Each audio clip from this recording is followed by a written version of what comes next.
Until recently, I never felt confident about creating. I was trying to be an artist that I wasn't.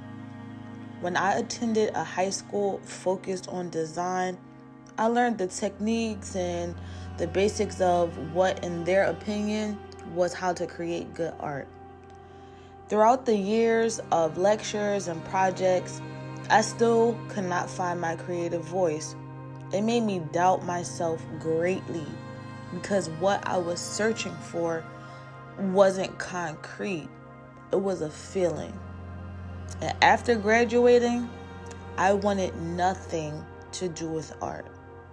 Those ideals were stuck in my head, crushing my creativity, and so I stopped for 10 years. Not knowing that I would enter a vicious, self-damaging cycle, I got strong urges to create. But I repressed those feelings with countless jobs and alcohol.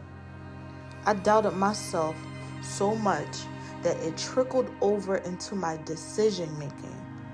I didn't trust myself. I felt like I was lost in a dark room searching for answers to get to the light. Because once I found that light, I would find my purpose. My spirit was gone. I lost my confidence. I really was at bottom. Why was I fighting my true self? Why was I so insecure on what I love to create? How could I make a living if I took the chance? Why should I even keep doing this? These were the questions that swarmed my head until my worst nightmare had happened. My grandma died. My grandma was so important to me. I would talk to her every day. And on those days I felt like giving up on life, I would call her. But now she's gone. So how do I cope? Sitting in her favorite chair one day, that urge came back to create. And finally, with tears in my eyes and nothing to lose, I painted. I decided to paint a black and white abstract image of her. When I was creating this piece, that feeling I was searching for, I found it. It was a mood. I used black and white because of the feelings those colors gave me at the time.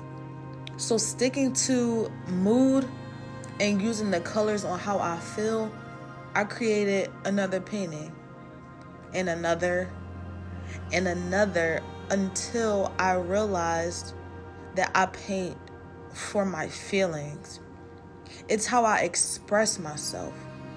It fulfills me when I throw paint on the canvas and create this ambiguous, abstract figure with no question, no guidelines, just me expressing me. So I am here to say, painting with confidence develops over time. But just like any sport, you practice and practice to develop your skill.